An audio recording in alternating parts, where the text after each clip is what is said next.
Good Good morning, sir. morning, sir. Yeah, good morning. So last class we have been discussing on this problem k s in s plus 6 divided by s into s plus 1 into s plus 2.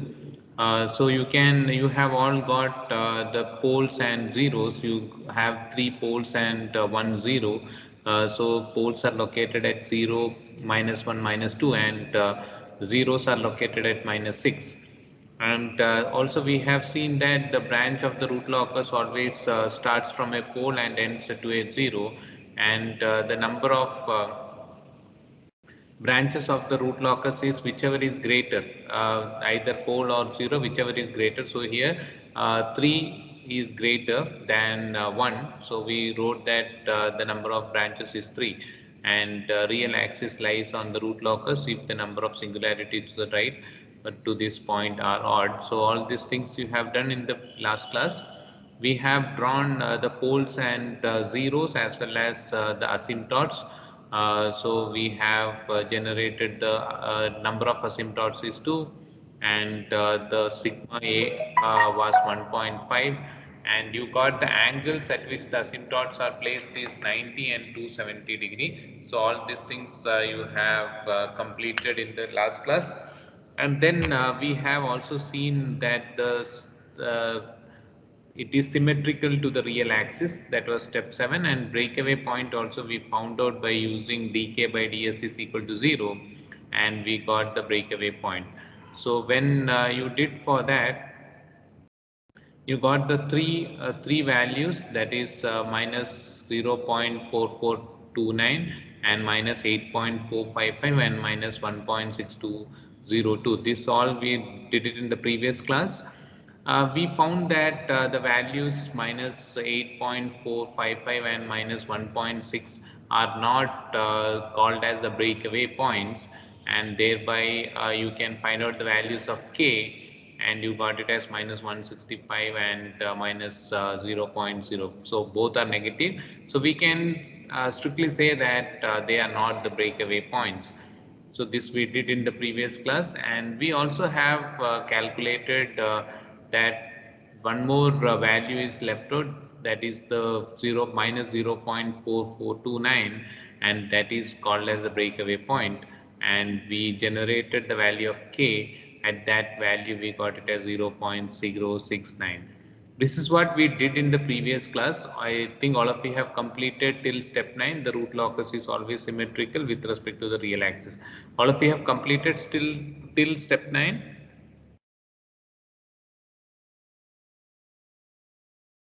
Yes, sir.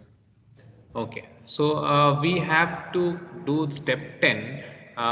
For that, you have to find the intersection point, and what we have to do here is we have to substitute s is equal to j omega, so which we are doing it as usual. So we have to substitute s, take the characteristic equation. So the characteristic equation here is 1 plus g of s h of s is equal to 0, and when you substitute, when you do that, we get s cube plus 3s square plus k plus 2 into s plus 6k is equal to 0. So this is what your characteristic equation will be after substituting g of s h of s here. So once you do that, you have to substitute s is equal to j omega, and you need to find out the values of k and omega. So I have asked you to do it for the next class. So any one of you have completed that? So you got the substitution s is equal to j omega, so you will get it as minus j omega cube minus 3 omega square plus k plus 2 j omega plus 6k is equal to 0, or you take the real terms and imaginary terms together, you get it as 6k minus 3 omega q square plus 6 in j into k plus 2 omega minus omega cube is equal to 0. So this is what you get it. Now you have to simplify that. 6 minus 3 omega square is equal to 0, as well as k plus 2 omega minus omega cube equal to 0. So once you do that, you get the values of omega and k. So all of you can complete it.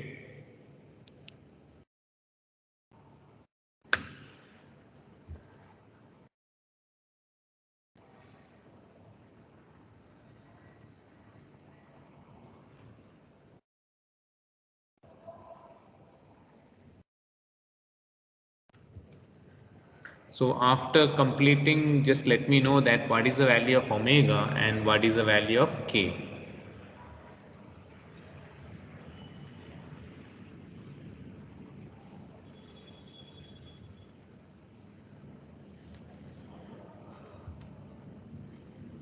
So as I have mentioned before, you need to take 6k minus omega 3 omega square is equal to 0 and k plus 2 omega minus omega cube is equal to 0. So any one of you have completed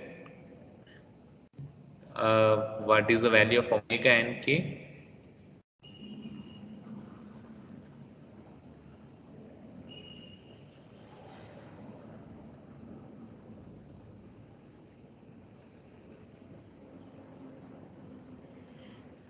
So once you get it, you just let me know that what is the value of k and omega.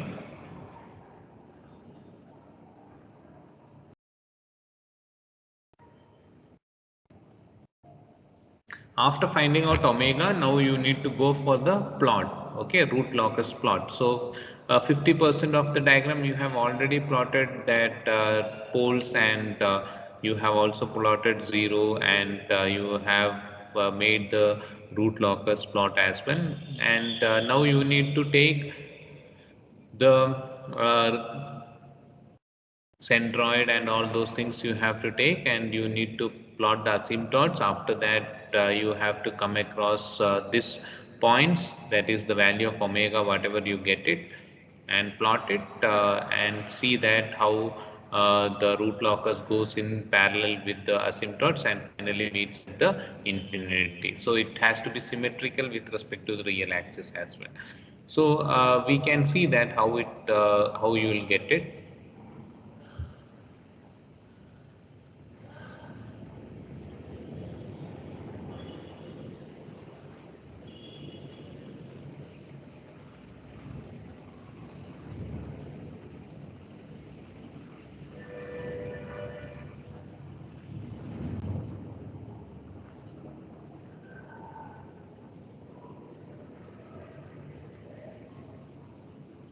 So when you solve that, you get, any one of you got k is equal to 2?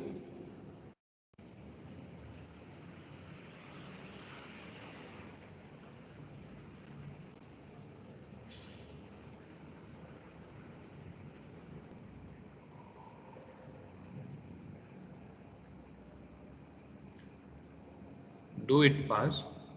So omega not equal to 0, and you have to solve these two equations. 6k minus 3 omega square is equal to 0 and k plus 2 omega minus omega cube is equal to 0. So you can do that.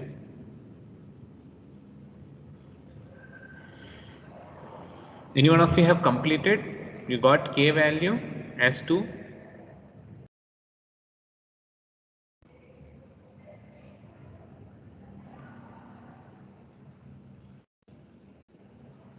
So the same problem which we have done previously, I have asked you to complete it in the before today.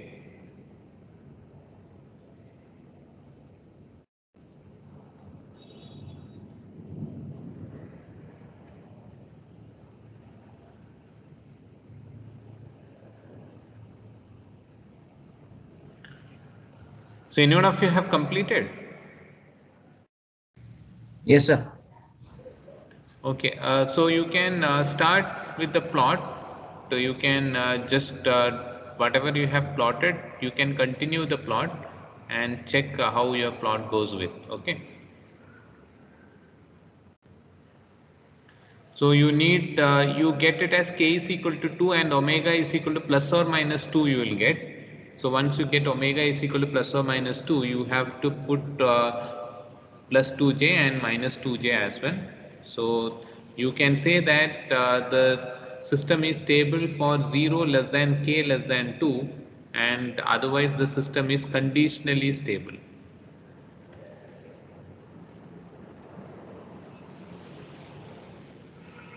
So go for the plot.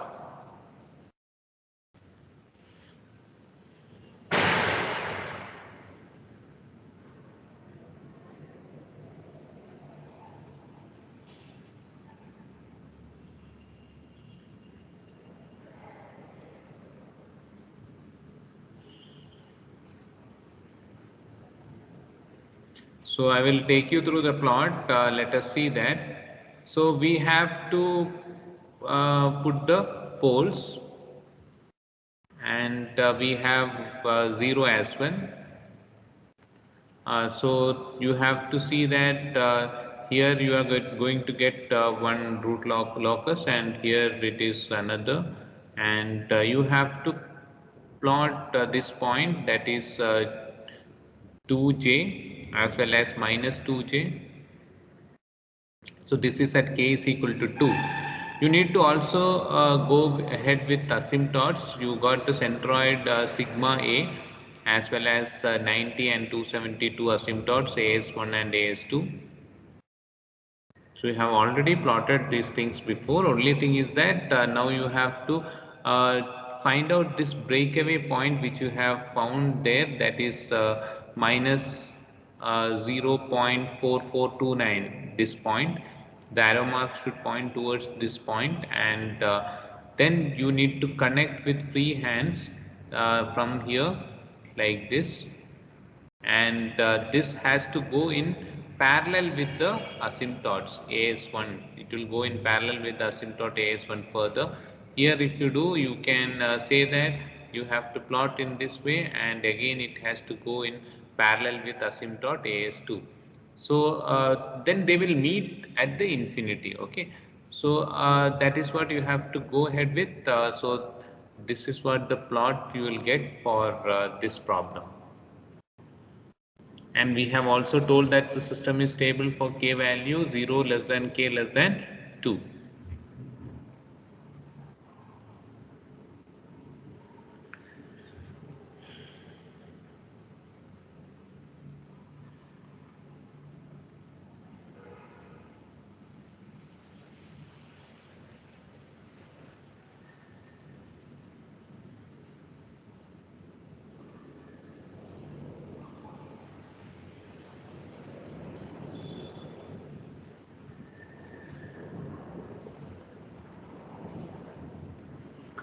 So that is what you will get the plot for this one. Once you complete it, you can just let me know that 50% of the figure you had already drawn before.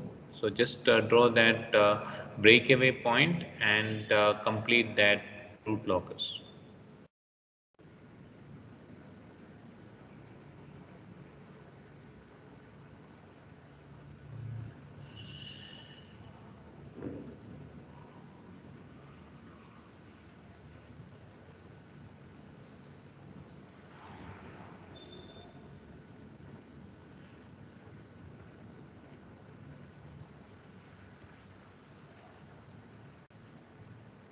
So all of you have completed?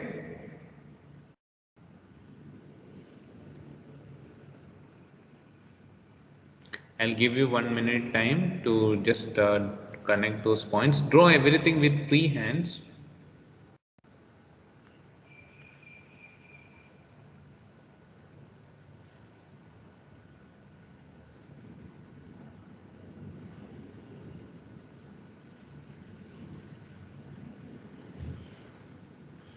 So you can complete it.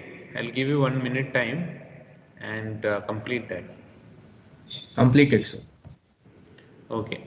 So that's what we have to understand with respect to the root locus. And once you understand the root locus, now we are going to move on with the frequency domain analysis, and we'll be studying one more plot, that is called as the Bode plot. So before that, we have to understand few basic things, and then we will go with the Bode plot. So I am just moving on with the frequency domain analysis.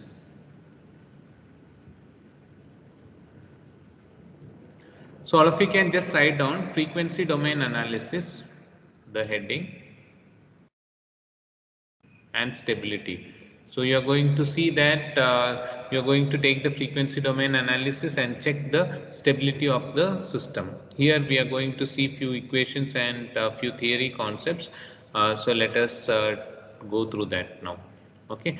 So the frequency domain, you know that you have to take when you are plotting the Bode plot and all, you have to take the semi-log graph sheet. So those things we will be seeing it later on. So the frequency domain analysis is what we are going to focus upon and check whether the system is stable, unstable or marginally stable.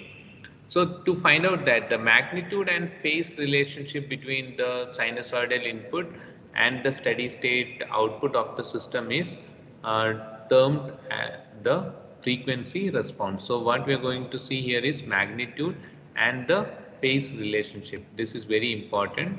Magnitude and phase relationship between the sinusoidal input and the steady state output of a system is termed the frequency response. So here in frequency response, you will be mainly focusing on the magnitude and the phase relationship between the sinusoidal input and the steady state output. So by understanding that, we can say that whether the system is stable, unstable or marginally stable. So these all things we will be discussing further. So in linear time invariant system, the frequency response is independent of amplitude and phase. So if you are going with the linear time invariant system, then if you talk about the frequency response, it is independent of the amplitude and the phase of the input signal. So these points you can keep a note of it. In linear time invariant system, the frequency response is independent of amplitude and phase of the input signal. So note down those things. After that, we will be studying about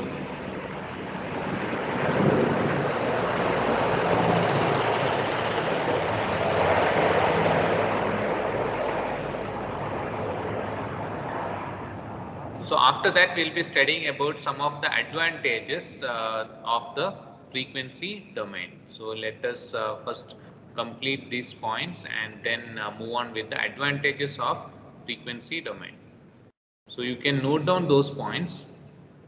So the main thing is that we are going to mainly focus on the magnitude and phase relationship between the sinusoidal input as well as the steady state output. So you can see that magnitude one graph will be there, phase another graph will be there. So you are going to correlate those things and check whether the system is stable, unstable or marginally stable. So we are going to see here the linear time invariant system.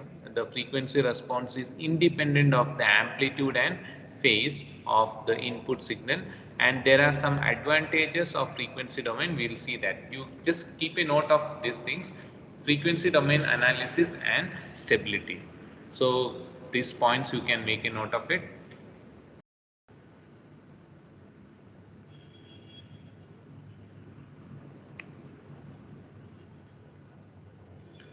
So what are the advantages of frequency domain? So let us discuss upon the advantages of frequency domain.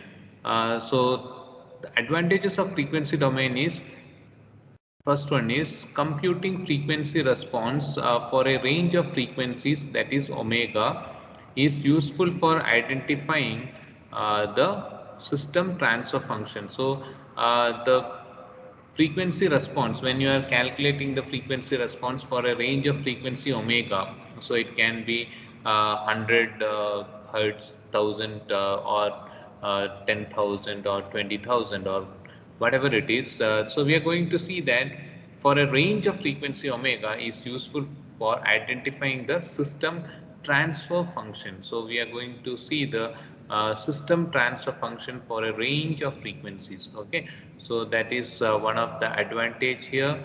And the second advantage is the time domain specification can be easily predicted from the frequency domain specification. So the time domain specification you can easily predict from the frequency domain specifications, as there are correlating relationships. So relations between those two. Okay.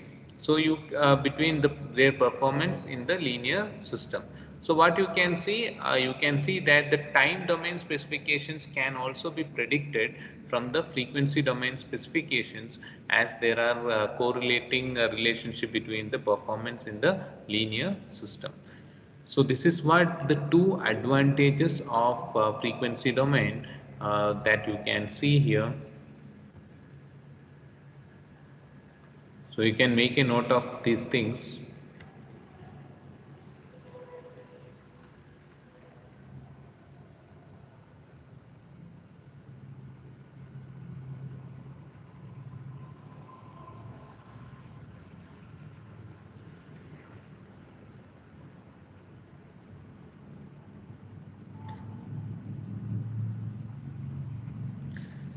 So the advantages are available for you, that is frequency response for a range of omega, that is frequency, which is useful for identifying the system transfer function, and the time domain specification can easily be predicted from the frequency domain specifications.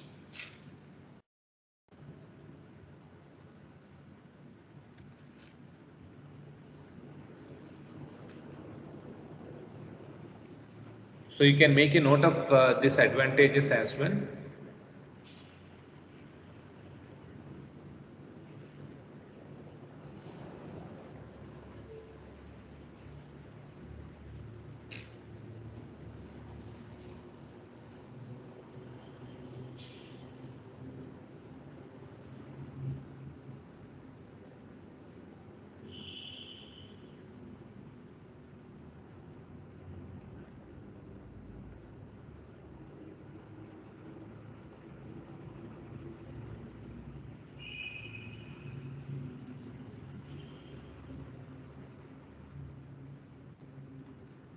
Have you completed?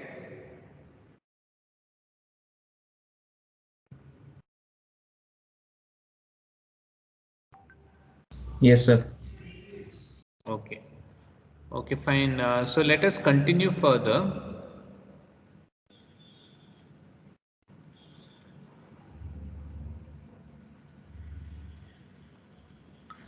So let me continue further with the correlation between the time and frequency domain representation. So we are going to see that the correlation between the frequency response, time and frequency response. So you can just note down this heading, correlation between time and frequency response.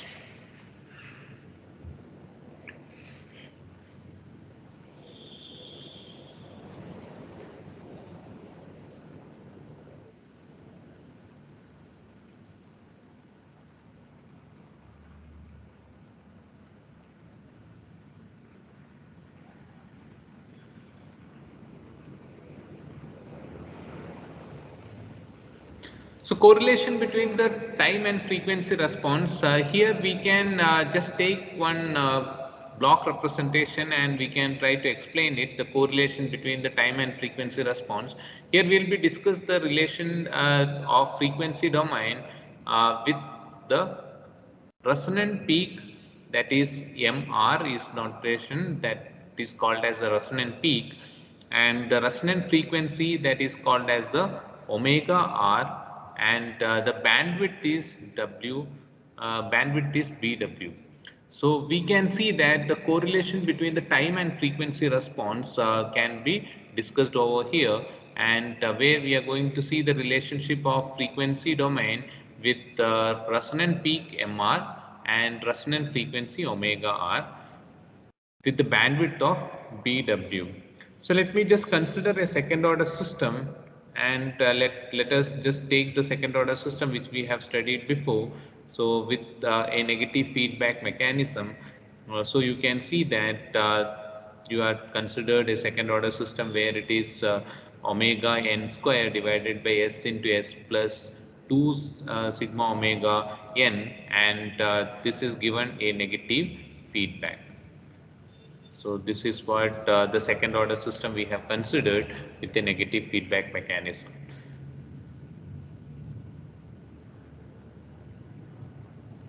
So you can make a note of this second order system, and then we will continue further.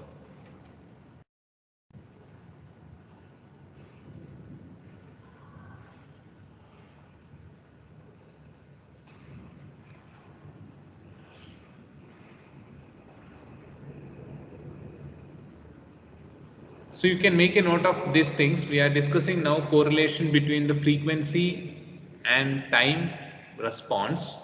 So we have considered a second order system with a negative feedback mechanism.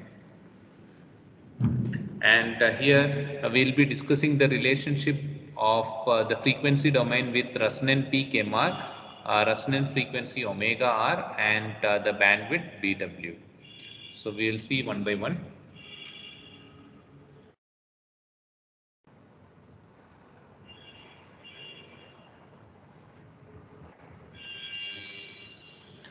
So as we have discussed in the module 2 and 1 as well as 3, we know that the transfer function, the closed loop transfer function can be written as T of S is equal to C of S divided by R of S, that is equal to omega n square divided by S square plus 2 zeta omega n plus omega n square.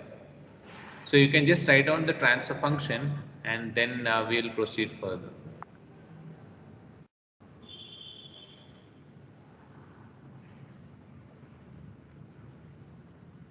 So we have T of S, the transfer function, that is C of S by R of S for a second order system, that is omega n square divided by S square plus 2 zeta omega ns plus omega n square. So this is quite familiar with you, the transfer function for a second order system.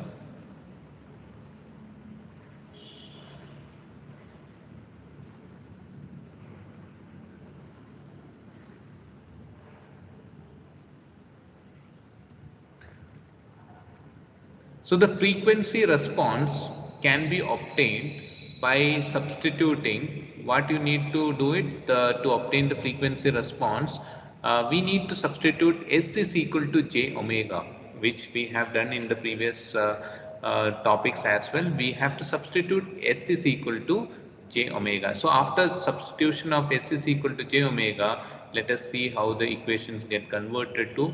So T of j omega is equal to C of j omega divided by R of j omega, that is omega n square divided by, just I have replaced S by j omega, so omega n square divided by j omega square plus 2 zeta omega n j omega plus omega n square. You can just substitute S is equal to j omega. So all of you completed till here. After that I will proceed further. So I have just the frequency response to obtain, I have just substituted S is equal to j omega.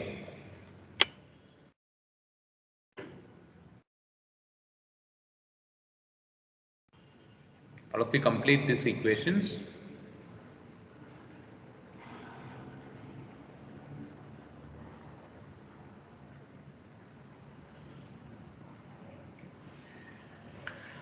So once you find the transfer function for a second order system, that is T of S is equal to C of S by R of S, omega n square divided by S square plus 2 zeta omega n S plus omega n square, and substituting S is equal to j omega, we get omega n square divided by j omega whole square plus 2 zeta omega n j omega plus omega n square.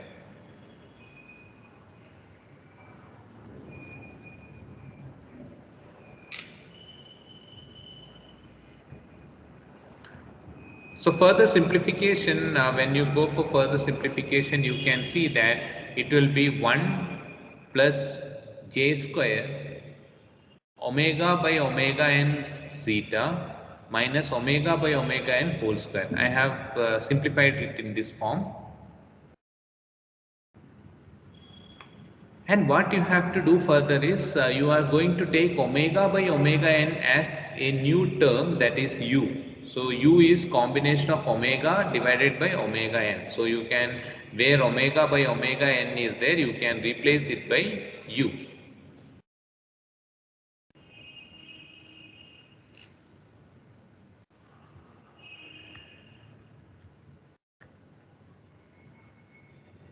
So your equation will further remodify after the substitution of u. You get it as T of j omega is equal to 1 divided by 1 plus j2u zeta minus u square.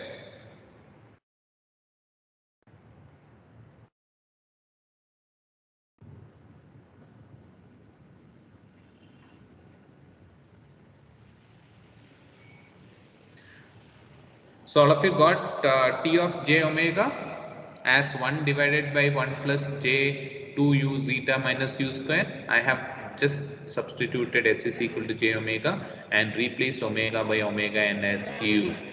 All of you completed that?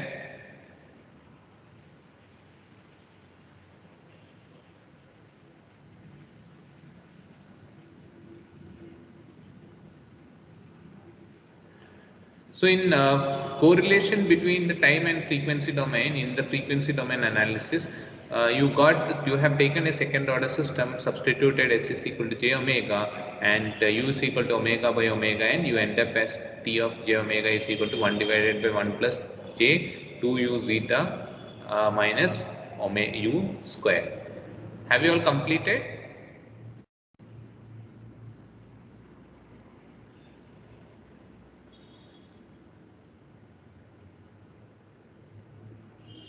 Have you completed till this equation? Yes, sir. Okay. So once you do that, we are going to see the magnitude and phase of, so I have told you the magnitude and phase of the frequency response. It is required for us. So we are going to see that when you take the magnitude, then you have to take magnitude modulus of t of j omega, and when you do that, it will be 1 divided by 1 minus u square whole square plus 2u zeta whole square raised to 1 by 2, or root of that, and u less than 1. So this is for m, and for the angle or the phase, you can say that phi. So phi you will get it as angle of tj omega, or you can say that it will be minus of t tan inverse 2 zeta u divided by 1 minus u square.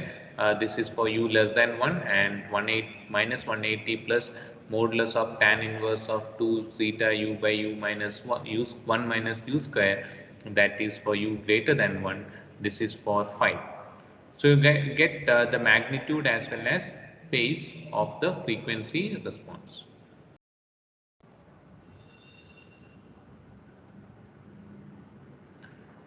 So the variation of m and phi for zeta less than 0.707 is shown in figure, and we are going to see the gain and phase characteristics.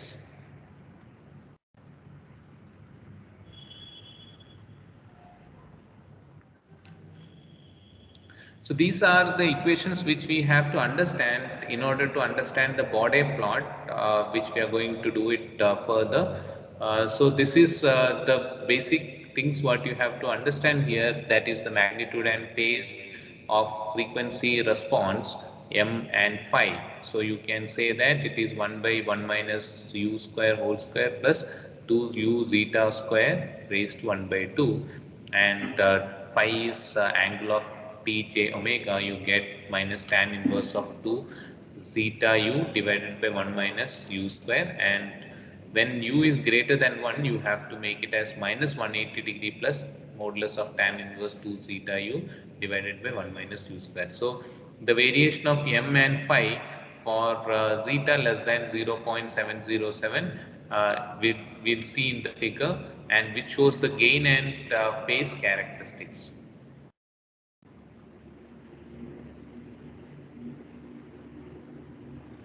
So is that completed? So you just note down these things.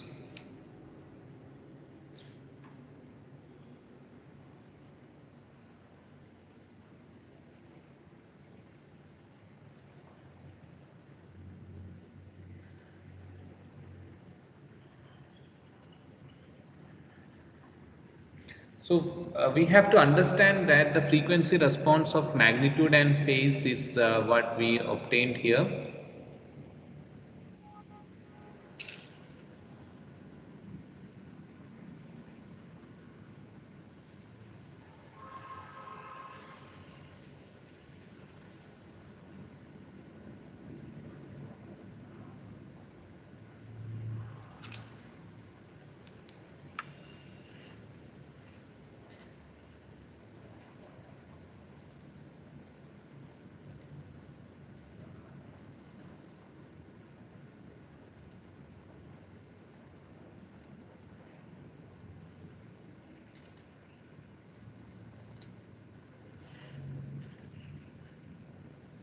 So all of you have completed till here? Yes, sir. Okay, so let us go with further figure. So this figure you can make a note of it. One is the first one is the magnitude plot, and the second one down to that is the frequency plot. So you have to plot with respect to m. So you will be getting the peak value here, that is mr, and this is with respect to n. This from here to here it is bandwidth, and this point where you are getting the maximum peak is called nr. Okay, and this is the phi or the phase plot, so you can just plot it this one. So this is for your understanding that the magnitude and phase plots, so you can just plot those things.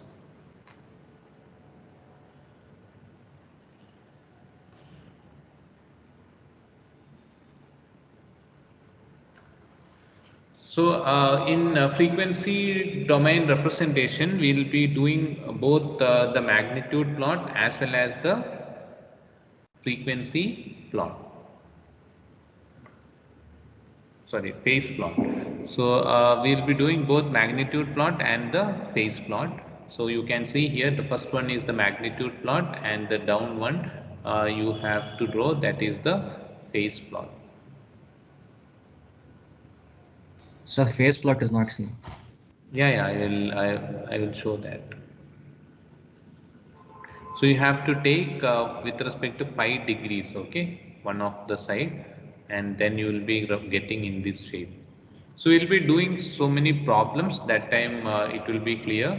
You will be doing both the magnitude as well as the phase plot. That is what you have to understand in body plot. So we'll be doing that. This is for just for your representation, for you to understand these things. So you have completed both the plots.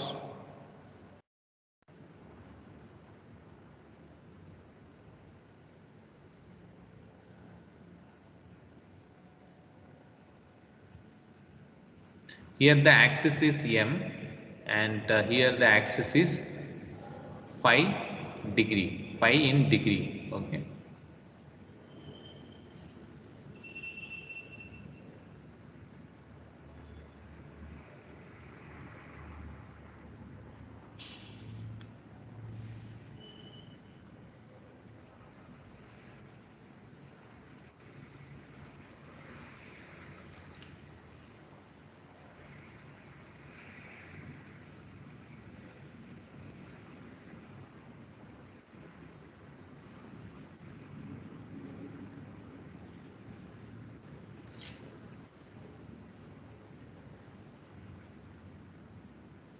So is that over?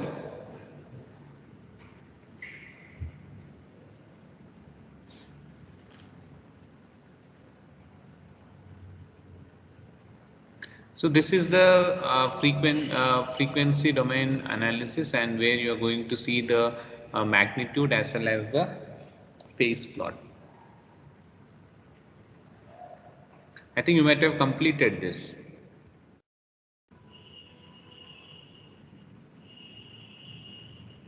Yes, sir. Okay. So let us continue further.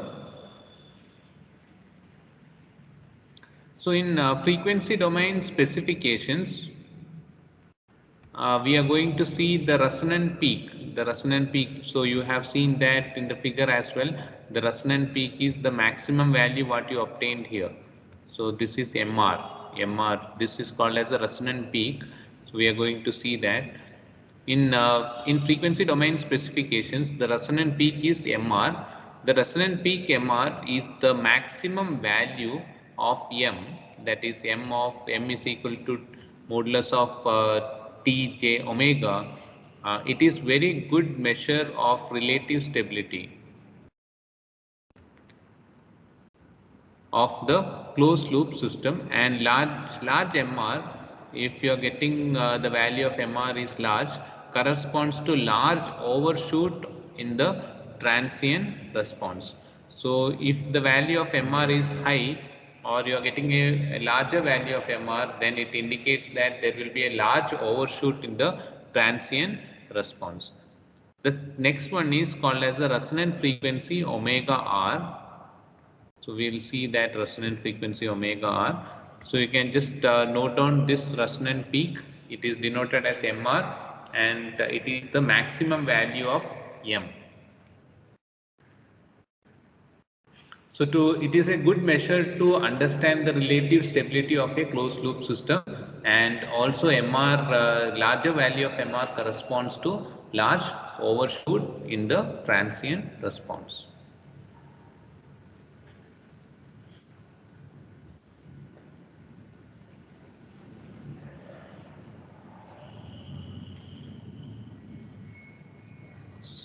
You can keep a note of that.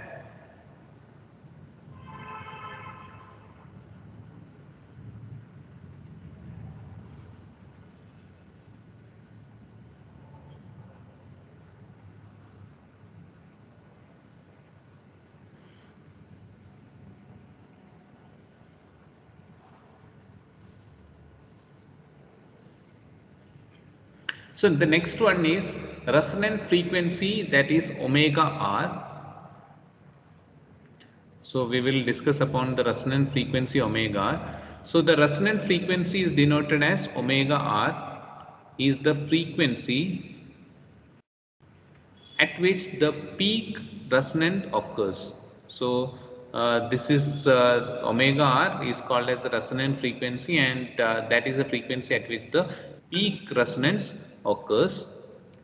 It is a good measure of speed of the response. So why we can, what is the advantage? We can find out the speed of the response.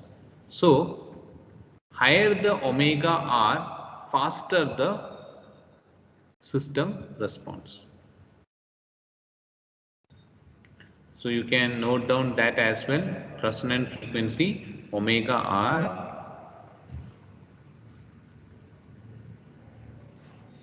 Now one more parameter is there which I have mentioned before, that is bandwidth. So we will be seeing bandwidth as well.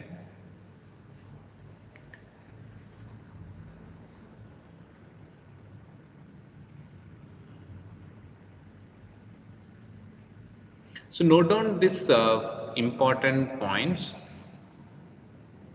So we have discussed upon the resonant peak, that is MR, and that is a good measure of relative stability. And we have seen the resonant frequency omega R, that is used is the frequency at which the peak resonance occurs, and it is a measure of speed of response, which can higher the value of omega R indicates the faster is the system response.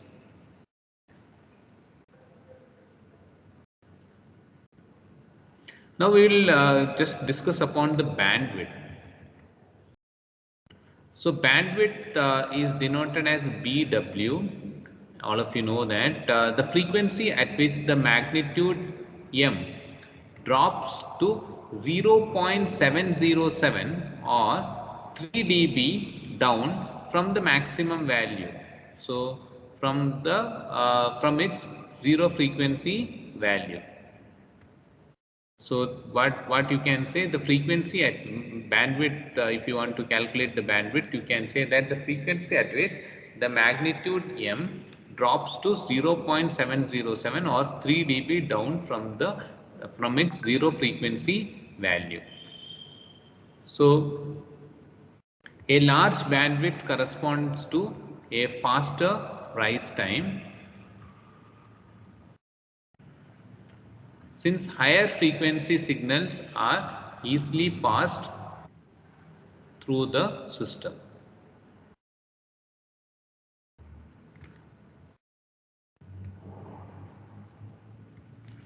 So what do you mean by bandwidth?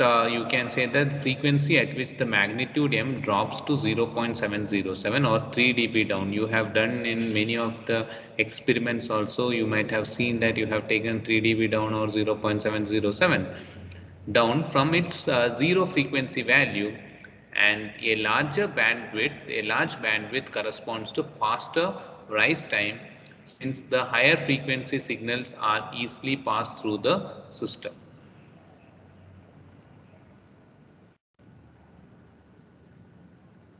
So you can make a note of these three things.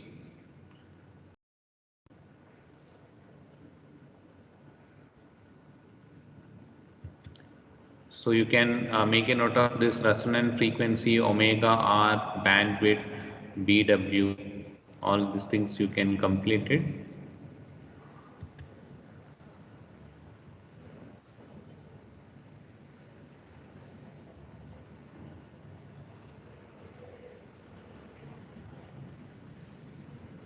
So once you understand the resonant frequency, then the bandwidth and all, next we will continue with the cutoff rate. The next one we can understand here is the cutoff rate.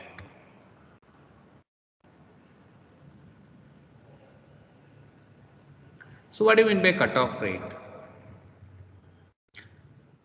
So the shape of the magnitude curve. So you have a magnitude curve which you have drawn as the first figure. The shape of the magnitude curve is called the cutoff rate. So the shape of the magnitude curve is called the cutoff rate, and the bandwidth alone is inadequate to indicate the ability of the system in the distinguishing signal from noise. So you know that sometimes you may have the signal in combination with the noise, and it will be the bandwidth alone is inadequate. It is not sufficient enough to indicate the ability of the system in distinguishing the signal from the noise. So this cutoff rate is one of the parameter which can be helpful for shape of magnitude curve. That the shape of the magnitude curve is called as the cutoff rate, and this will be helpful for distinguishing the signal from noise.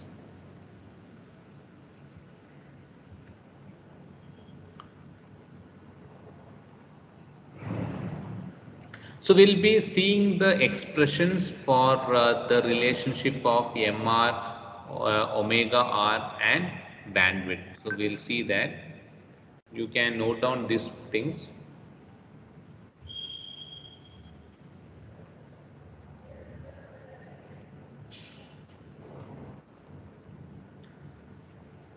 So you can just write down expressions for MR, omega R and bandwidth.